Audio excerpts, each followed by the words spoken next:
Aykroyd decided that the Blues Brothers would make a great movie, and thus wrote his first movie script, which was a whopping 324 pages, which also took him 6 months to write.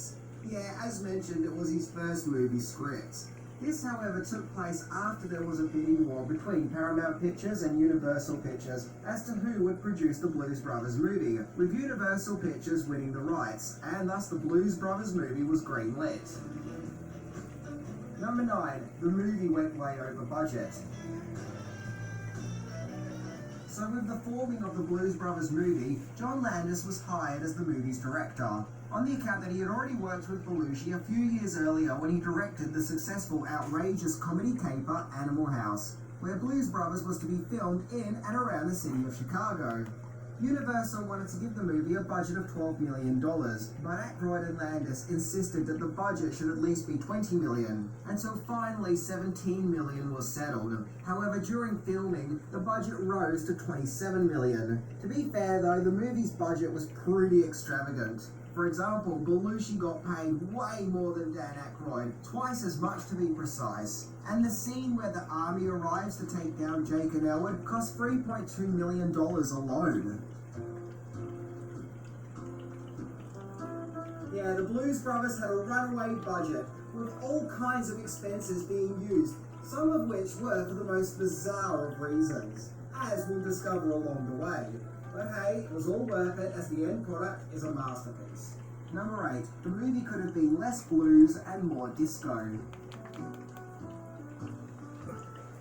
When Universal obtained the rights to produce the Blues Brothers, the movie's budget and Dan Aykroyd's phone book heavy script weren't the only things the company had trepidation with, as they also had issues with probably the most important aspect of the movie, the music.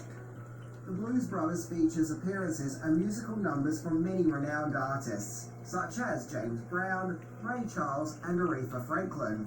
However, Universal felt that some of the musical acts weren't modern or hip enough, and were pretty old school, and wanted more contemporary acts, such as Rose Royce, who at that time released the successful disco hit Car Wash. Thankfully, John Landis stuck to his guns, with using the artists as seen in the movie. Well, let's face it, it's the soul music in the Blues Brothers that gives it its soul. Number 7. The movie was literally blessed. The Blues Brothers features guest appearance from not only musical artists, but also other famous faces. Quit trying to breed on the rock. Carrie Fisher, Twiggy, Frank Oz, Paul Rubens, and John Candy, to name but a few. There's a pike cichlid that lives right behind him too. Made it to the set behind So stupid. the scenes, that being the Pope Giant himself, gourami's getting as John bigger though. Paul II just so happened to be in town, no doubt cruising around in his Pope-mobile, when he stopped by the set and met the cast and crew and blessed the set. Which I guess kind of makes sense, given that the theme of the movie was about Jake and Elwood being on a mission from God. Either way, I kind of have the feeling that not many movie productions can actually say that their movie was actually blessed by the Pope. Psycho, quit. How funny You're would so it have been mean. that the Pope made an appearance in the actual movie? You know, you could have had the Bluesmobile drag racing, the Pope-mobile. It could have been comedy gold. Number 6. There was almost a filming disaster. The start of the movie features the character Jake going through the process of leaving prison, along with some interesting aerial shots of the prison, which I suppose is meant to suggest God is looking down and thus orchestrating